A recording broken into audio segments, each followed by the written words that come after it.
하나님 말씀 오늘 누가복음 7장입니다.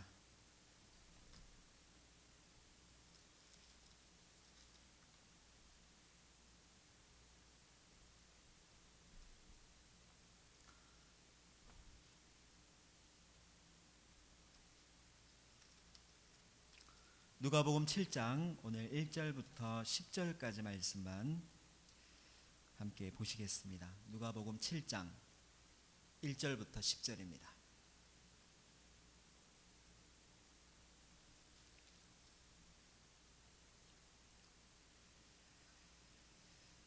말씀 함께 보시겠습니다. 예수께서 모든 말씀을 백성에게 들려주시기를 마치신 후에 가버나움으로 들어가시니라.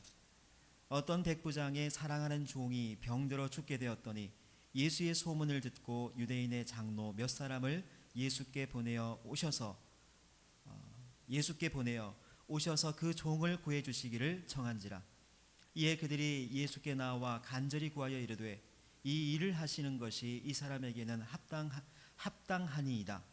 그가 우리 민족을 사랑하고 또한 우리를 위하여 회당을 지었나이다 하니 예수께서 함께 가실새 이에 그 집이 멀지 아니하여 백부장이 벗들을 보내어 이르되 주여 수고하지 마옵소서. 내 집에 들어오심을 나는 감당하지 못하겠나이다. 그러므로 내가 주께 나아가기도 감당하지 못할 줄을 알았나이다. 말씀만 하사 내 하인을 낫게 하소서. 나도 남의 수하에 든 사람이요 내 아래에도 병사가 있으니 이더러 가라 하면 가고 저더러 오라 하면 오고 내 종더러 이것을 하라 하면 하나이다. 예수께서 들으시고 그를 놀랍게 여겨 돌이키사 따르는 무리에게 이르시되 내가 너희에게 이르노니 이스라엘 중에서도 이만한 믿음을 만나보지 못하였노라 하시더라. 보내었던 사람들이 집으로 돌아가 보매 종이 이미 나아 있었더라. 아멘. 오늘 누가복음 7장 1절부터 10절까지 본문의 말씀, 우리가 잘 아시는 것처럼 한 백부장이 등장합니다. 오늘 백부장의 이야기인데요. 오늘 예수님께서 말씀으로 백부장의 종을 고치신 사건과 그리고 17절까지 오늘 큐티 본문이기도 해서 보면 나인성의 그 과부의 아들, 오늘 본문에는 청년으로 소개되는 그를 살리시는 것을 오늘 본문에서 보게 됩니다. 오늘 두 사건이 오늘 본문이긴 한데 오늘 10절까지 말씀만 우리가 함께 살피실 텐데, 아무튼 이 본문의 내용에서 놀라운 기적의 역사, 이것은 말씀으로 그 모든 일들이 일어났다라는 사실입니다. 말씀으로 그 모든 일들이 일어났다라는 것입니다. 1절 본문 다시 한번 보시면 1절입니다. 예수께서 모든 말씀을 백성에게 들려주시기를 마치신 후에 가버나움으로 들어가시니라 라고 말씀합니다. 말씀을 백성에게 들려주시기를 마치신 후에 라고 되어 있는데, 원래의 뜻은 마치신 후에 라기보다는 가득 채우다 라는 뜻이 있습니다. 가득 채우다. 그러니 하나님께서 하나님의 백성들에게 하나님의 말씀을 가득 채워 주셨다라는 것입니다. 가득 채워 주셨다. 말씀으로 가득 채워 주셨다. 우리가 원하는 것이 있죠. 우리의 소원 말입니다. 우리의 원함 같은 거 말이죠. 우리가 원하는 것이 있습니다. 우리의 기도 제목이기도 하고, 하나님께서 우리에게 뭔가를 가득 채워 주신다면 뭘 가득 채워 주시기를 원하십니까? 아마 내가 원하는 것, 내가 원하는 그 어떤 것, 이런 것들을 주님께서 내게 가득 채워 주시기를 원하지만, 하나님께서는 우리에게 하나님의 말씀으로 가득 채워 주시기를 원하신다는 사실이지요. 오늘 본문에도 그렇습니다. 그래서 마치 우리 속에 말씀이 가득 차서, 말씀이 차고 넘쳐서 그 말씀으로 살아내고 살아가는 그런 우리가 다 될 수 있기를 소원합니다. 그렇게 그 주위에 모인 사람들에게 하나님 말씀으로 오늘 들려주시기를 마치신 후에라는 원어적 뜻은 가득 채우시다. 말씀으로 풍성히 그들에게 가득 채워주셨다. 그리고 난 다음에 가버나움으로 들어가십니다. 가버나움이라고 하는 한 소도시는요, 갈릴리 북부에 있는 도시인데 연안 도시입니다. 그러니 당연히 갈릴리 호수를 접한 그런 도시입니다.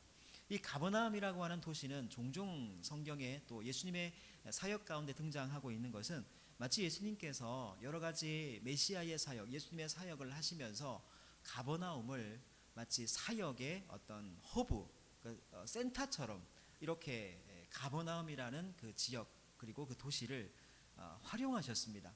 그러니 어떤 지역에 사역을 하시고 난 다음에 가버나움에 오셔서 뭔가를 채우시거나 충전하시거나 쉬시거나 그리고 다시 또 나가시고 다시 가버나움으로 오셔서 또 다른 곳으로 가시고 이런 어떤 형태로 모습으로 이 가버나움이 자주자주 등장한다라는 것이죠.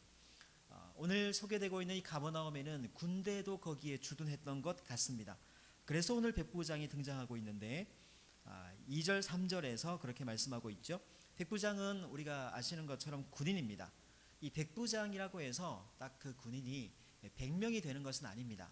한 50명에서 100여 명 정도 되는 그 정도의 부하를 두고 있는 지휘관 백부장이라고 하는데, 오늘 성경의 이 백부장은요 이방인이었을 것으로 추정합니다. 왜냐하면 오늘 본문에도 우리가 보신 바와 같이 그가 그 백부장이 직접 예수를 찾아간다 뭐 이러지도 않고요.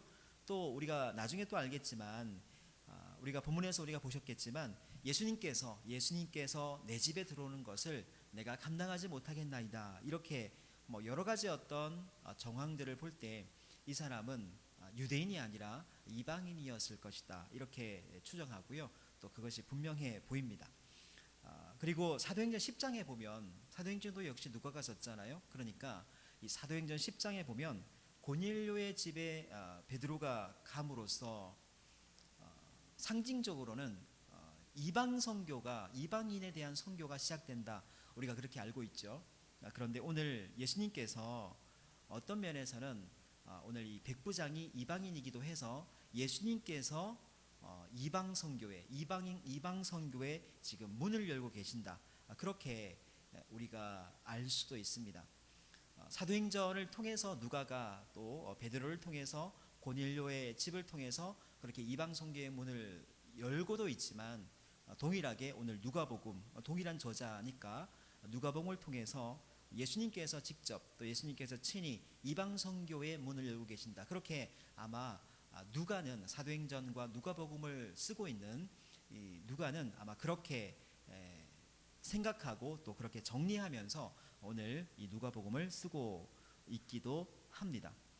또 한 가지 우리가 기억해야 될 것은 누가가 누가복음과 사도행전을 기록하면서 누가복음과 사도행전의 1차 수신자는 데오빌로 각하이거든요.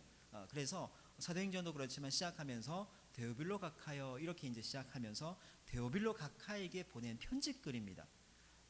이 데오빌로 각하라고 하는 사람은 예수를 믿기로 개종한 이방인이었거든요. 그를 위해서 편지를 쓰고 있는 것이 누가복음과 또 사도행전이기도 합니다. 그런 의미에서 누가복음은 목적이 분명합니다. 사도행전도 마찬가지지만 특별히 오늘 누가복음을 살피고 있는데 누가복음의 분명한 목적은 예수가 누구인지를 분명하게 그리고 정확하게 알게 하기 위해서 쓴 글이다, 쓴 책이다라는 것이죠. 그래서 이 누가복음의 이 누가 저자 이름 누가의 생각에는요, 누가의 머릿속에는 이방인을 향한 하나님의 마음, 하나님께서 이방인을 어떻게 구원하시고 이방인을 향한 하나님의 마음, 이방인을 향한 오늘 예수님의 마음, 그 열정, 그 열심, 그리고 이방인 역시 유대인뿐만 아니라 택함 받은 유대인뿐만 아니라 이방인 역시 어떻게 구원해 가실지에 대한 예수님의 의도가 다분히 본문에 녹아져 있다라는 것을 우리가 알게 되죠. 그런 배경 속에서 오늘 본문 보시면요, 백부장의 살아가는 종이 병들어 죽게 되었더니 이렇게 시작합니다.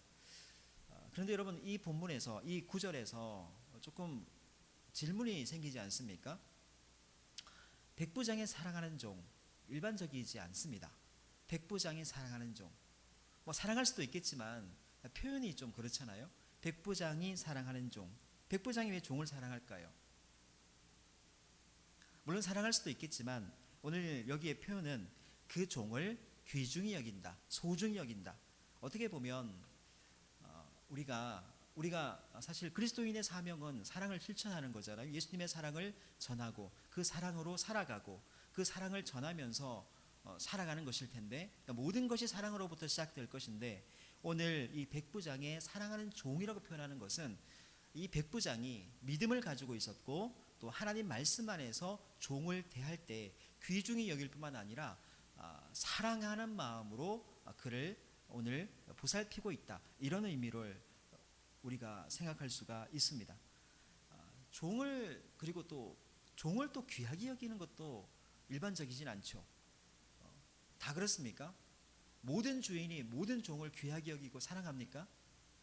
그것도 그렇지 않잖아요. 그런데 오늘 백부장은 종을 사랑할 뿐만 아니라 귀하게 여긴다.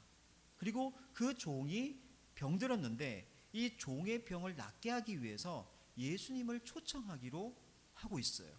이것도 일반적이지 않죠. 그러니 오늘 이 백부장이 보통 사람은 아니다. 그것이 믿음이든지 성격이든지 그런 의미에서 보통은 아니다라는 것을 우리가 먼저 알아야 합니다. 이 백부장쯤 되면, 그리고 또 이 백부장쯤 되면 또 권한도 있고 권력도 있잖아요. 그리고 유대인들이 다 자기의 말하자면 피지배층이죠. 그들은 피지배층입니다. 그렇기 때문에 예수님도 마찬가지예요. 그래서 직접 부를 수 있습니다. 부를 수도 있어요. 그런데 그곳에 있는 장로들을 통해서, 그러니까 유대인들의 지도자들이죠, 그들을 통해서 정중하게 청합니다. 부탁합니다. 예수님을 좀 만날 수 있게, 모셔올 수 있게. 그러니까 직접 부를 수도 있음에도 불구하고 그렇지도 않고 오히려 장로들을 통해서 청하고 있습니다. 무엇 때문에요? 그 종을 구해주시기를, 그 종을 살려주시기를, 아끼고 사랑하는 종을 살려주시기를. 마태복음에 보면 그 종은 중풍병이 들었다, 또 이렇게 조금 더 구체적으로 소개를 하고 있기도 한데 아마 굉장히 위독한 그런 상황이었던 것 같습니다. 오늘 4절 5절 말씀 이어서 한번 보시면요, 이에 그들이 예수께 나와 간절히 구하여 이르되 이 일을 하시는 것이 이 사람에게는 합당하니이다. 합당하니이다. 그가 우리 민족을 사랑하고 또한 우리를 위하여 회당을 지었나이다. 이 본문의 내용을 이해하시겠죠? 이에 그들이 누굽니까? 장로들이에요. 장로들이 예수님을 모시러 청하러 갔잖아요. 누구의 부탁으로?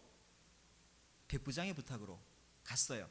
그래서 장로들이 예수님께 간절히 구하여 이르되, 예수님께 간절히 말합니다. 이 일을 하시는 것이, 이 일이 뭡니까? 지금 청함받아서 이 백부장의 종을 구해 주시는 것이 이 사람에게는, 백부장에게는 합당합니다. 그러니까 백부장은 이 부탁을 예수님께서 들어주시기 충분합니다. 그만한 어떤 사람입니다. 이렇게 장로들이 예수님께 말하고 있고요. 또 더 이제 소개하는데, 백부장이 우리 민족을 사랑하고 유대인들을 사랑하고, 비록 백부장이었고 이방인이지만 우리 민족을 사랑하고 또 우리를 위해서 회당을 지었나이다. 이렇게 백부장에 대해서 말해주는 거예요, 장로들이. 대단하죠? 쉽지 않습니다. 이방인이 유대인들을 위해서, 더군다나 백부장이라고 하는 권한 가운데 있는 사람이 유대인들을 위해서 회당을 지어준다고요? 쉽지 않습니다. 어려운 일이에요. 아마 이 백부장은 그랬던 것 같고, 또 이 장로들이 그것을 예수님께 아뢰고 있는 것 같습니다. 그러니 이 백부장은 사랑하는 종, 이렇게 성경에서 오늘 표현하고 있는 것처럼 자기 종만 사랑한 게 아니라 아마 유대인들도 사랑했고 이웃도 사랑했고, 마치 우리가 이웃을 섬기고 사랑하는 것처럼 아마 백부장이 그랬던 것 같습니다. 유대 민족을 사랑하고 우리 민족을 사랑했다, 이렇게 표현하고 있잖아요.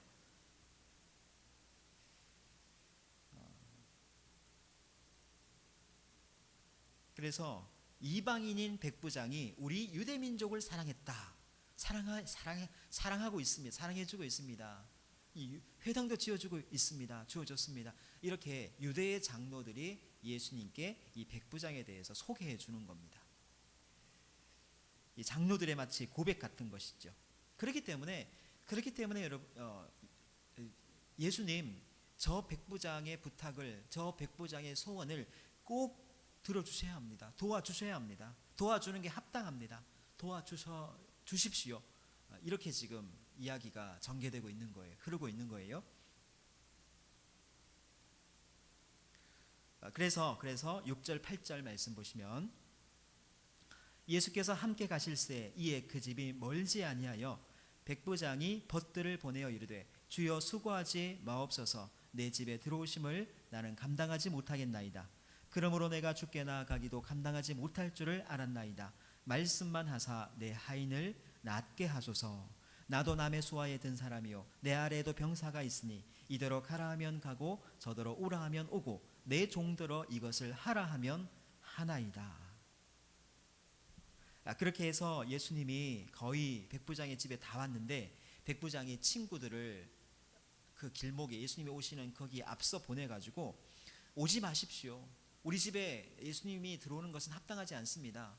예수님이 너무 귀하고 너무 크신 분이니까 내가 감당하지 못하겠습니다. 우리 집에 들어오시는 것을 내가 청하긴 청했지만 우리 집에 들어오시는 것을 내가 감당하지 못하겠습니다. 이렇게 이제 백부장이 말하고 있는 것이죠. 또 한편으로는 아까 백부장이 이방인이라고 그랬잖아요. 이방인이 유대인과 같이 할 수 있습니까? 그것도 안 되거든요.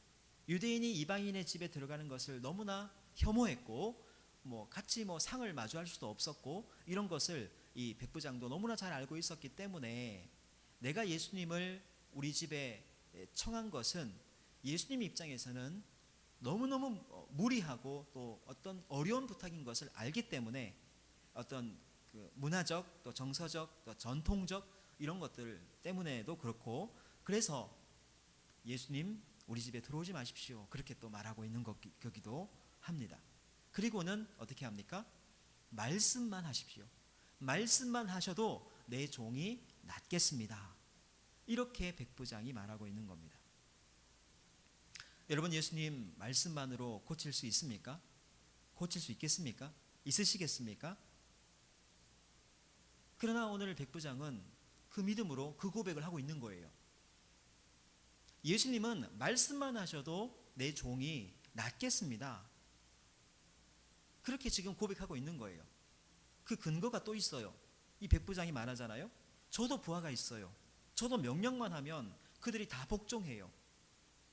그런 것처럼 예수님도 예수님의 권세로, 예수님의 권위로, 주 되심으로 말씀만 하고 명령하면 다 복종하고 다 이루어지고 다 되실 줄로 내가 믿습니다. 그 고백 아니겠어요? 그렇게 지금 이야기를 하고 있는 거죠. 그런데 여러분, 여기서 한번 주목해 보십시오. 지금 누구를 위해서 예수님을 청합니까? 자기 사랑하는 가족입니까? 누구를 위해서요? 자기를 위해서입니까? 아니에요. 자기를 위해서도 아니고 자기 가족 위해서도 아니고 종을 위해서 예수님을 청한 겁니다. 그런데 예수님이 들어오시는 것을 내가 감당하지 못하겠습니다. 그리고 말하죠.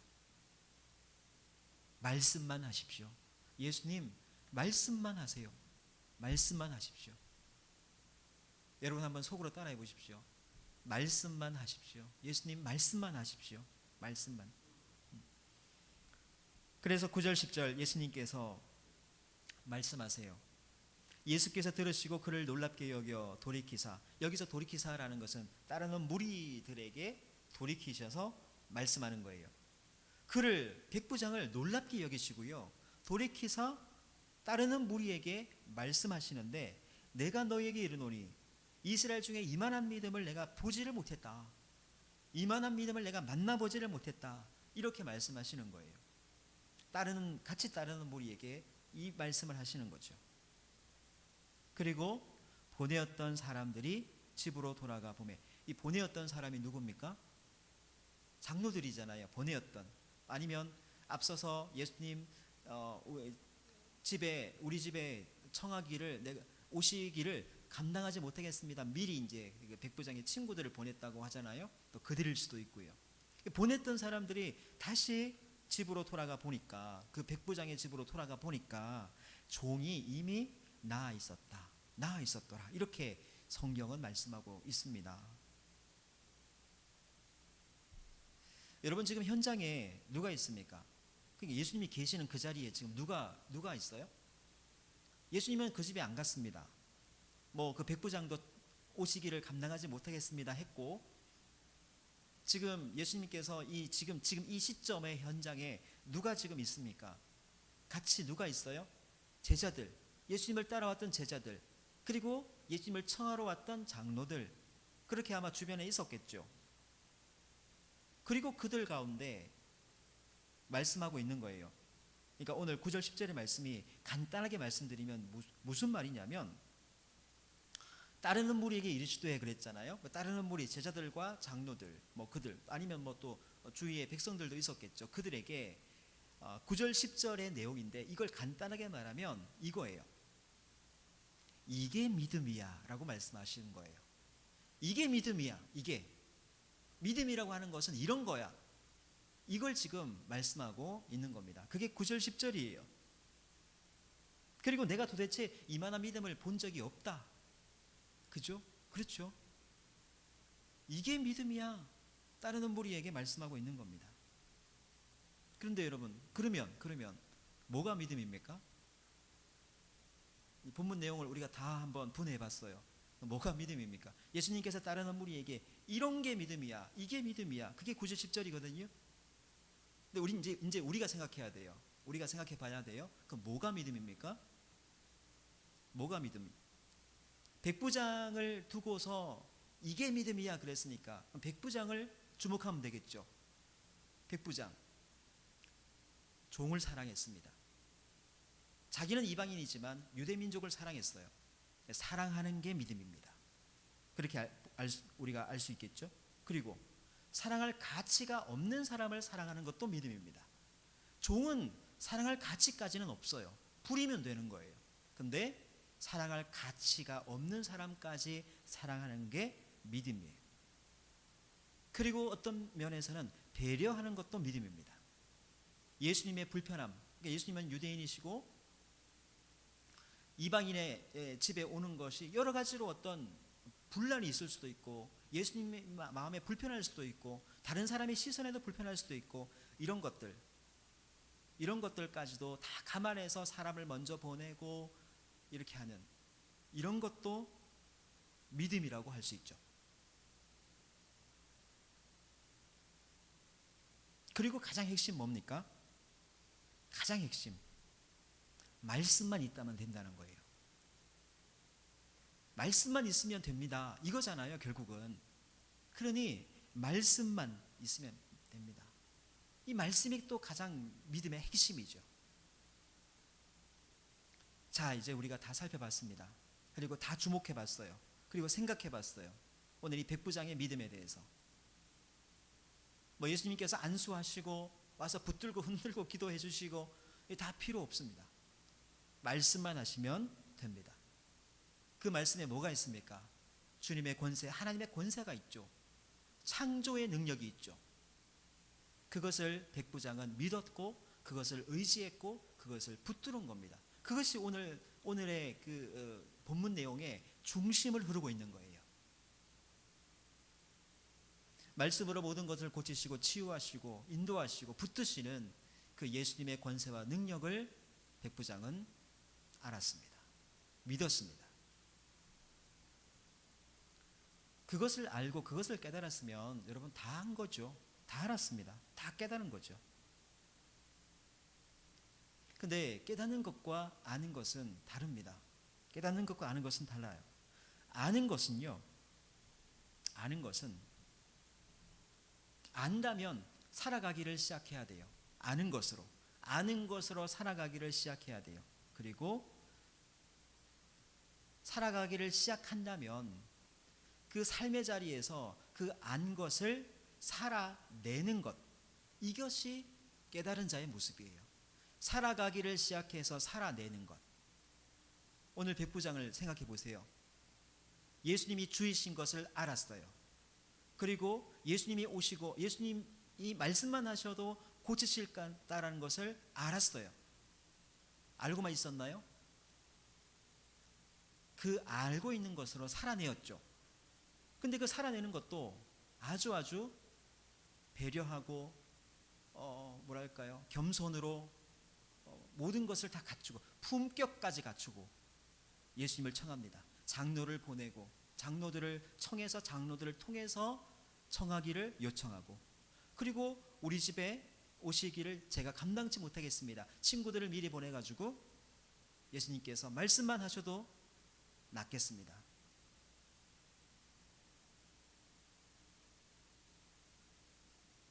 그래서요, 우리가 믿음이라고 하는 것은, 믿음은 너무 익숙한 단어잖아요. 우리가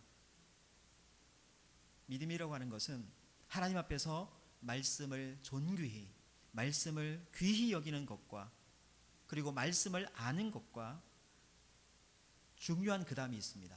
여러분 말씀을 많이 아시잖아요. 말씀이 중요한 건 아시잖아요. 말씀으로 하나님께서 응답하시고 말씀으로 우리에게 가르치시고 너무너무 우리가 잘 알고 있죠. 그런데 그 다음까지 나아가셔야 되는데, 그 다음이 뭐냐면 사람 앞에서 그 말씀으로 살아내는 것입니다. 우리는 사람 앞에서 살아요. 사람과 함께 살고요. 사람과 관계하면서 살아요. 하나님을 아는 지식이 사람과 함께 살아가는 그 삶의 자리에서 살아냄이 없으면 결코 그것을 믿음이라고 할 수 없다라는 사실입니다.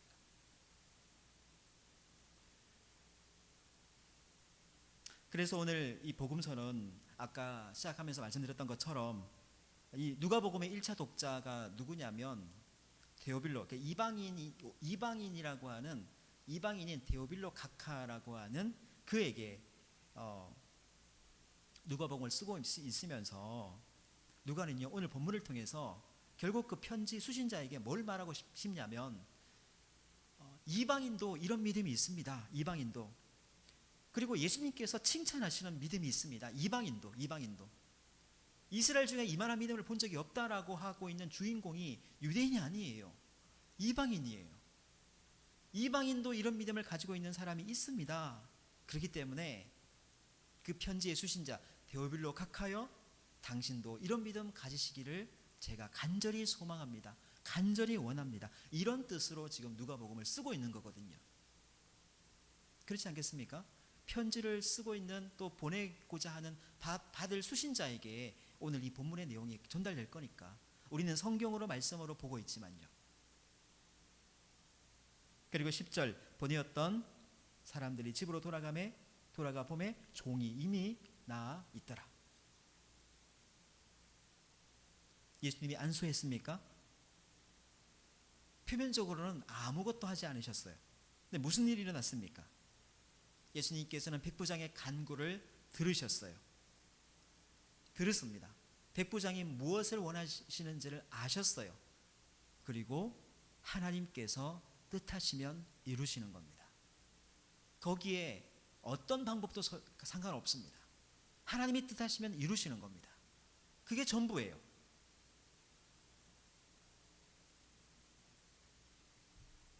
그렇다면 여러분, 우리는 하나님과 관계 없습니까? 우리 하나님께 기도하잖아요. 우리 예수님께 기도하잖아요. 예수님이 구주잖아요. 그렇게 고백하잖아요. 그것이 우리의 신앙의 고백이잖아요. 그러면 우리의 믿음은요? 우리의 간구는요? 정말 우리가 예수님을 깊이 알아간다면, 예수님이 누구신지를 알고 무슨 일을 하시는지를 알고 우리에게 어떤 분인지를 우리가 알고 고백한다면 그뿐이겠습니까? 예수님도 우리를 잘 아세요. 백부장을 너무너무 잘 알았던 것처럼 우리의 속사정도 아시고 우리의 어떤 마음의 깊은 상처도 아시고 어떤 갈등도 아시고 무엇을 가장 힘들어하는지도 아시고 너무너무 잘 아시는 분이 하나님이시다라는 사실입니다. 그리고 그 간절히 원하는 것을 하나님께서 뜻하시고 뜻하신다면 그것을 이루실 줄로 믿습니다.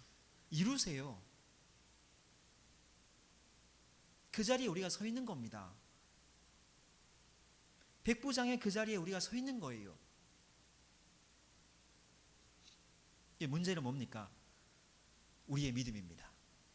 우리의 믿음. 하나님은 섬세하게, 너무나 섬세하게 우리를 살피시고 너무나 잘 아시는데, 네가 뭐 필요한지 내가 너무 잘 안다 하시는데, 문제는 내 믿음이죠. 어쩌면 믿음 없음에 하나님의 뜻하심을 어떤 면에서는 우리가 거부하는 것일 수도 있어요.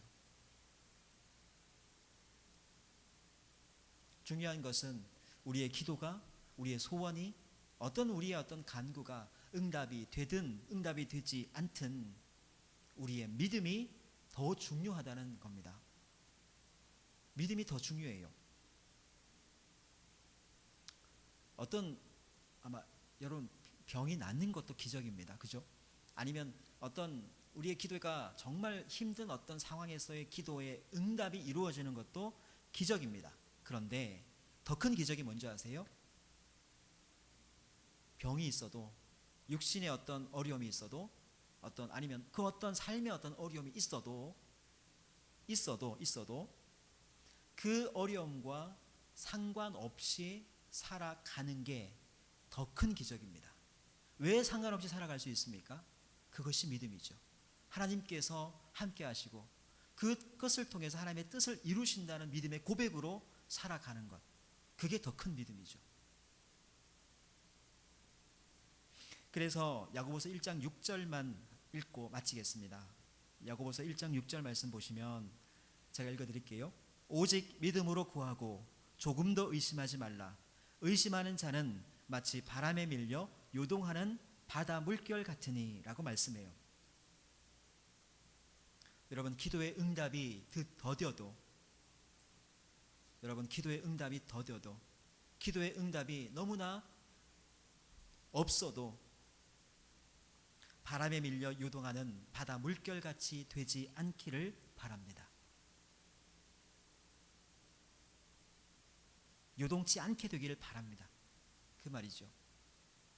살다 보면 여러분 이런 일도 있고 저런 일도 있죠. 뭐 어떤 일이 없겠습니까? 상상할 수 없는 일도 있을 수 있고 다 있을 수 있습니다. 제가 이런 말씀 드리긴 뭐하지만 인생에 바람 잘 날이 어디 있겠습니까? 그런데 인생에서 바람이 멈추기를 바라는 것은요, 바다에 바람이 멈추기를 바라는 것과 같습니다. 바다에 바람이 멈추는 날이 있습니까?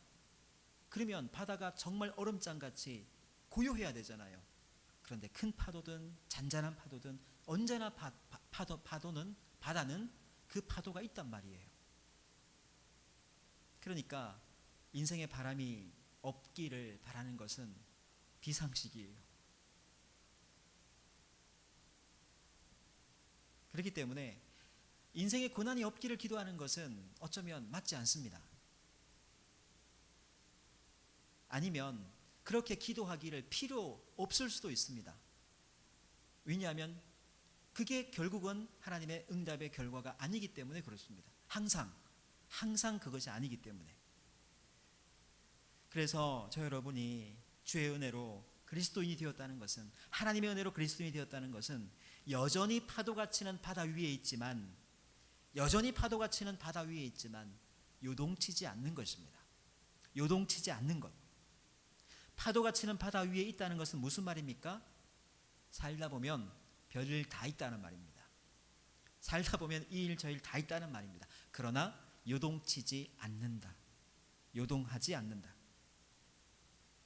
선한 사람이 하나도 없는 어떤 직장 생활을 하든지, 너무나 어려운 상황에 처해 있든지, 단 한 사람도 믿을 사람이 없는 그런 상황 가운데 내가 살아간다 할지라도 우리가 할 수 있는 게 있어요. 뭡니까? 하나님의 선하신 뜻을 붙잡고 그 뜻을 품고 살아가는 것입니다. 그것이 요동치지 않는 삶이에요. 내 삶에 바람이 없고 모든 것이 내 뜻대로 잘 순탄하게 가는 것이 아니라,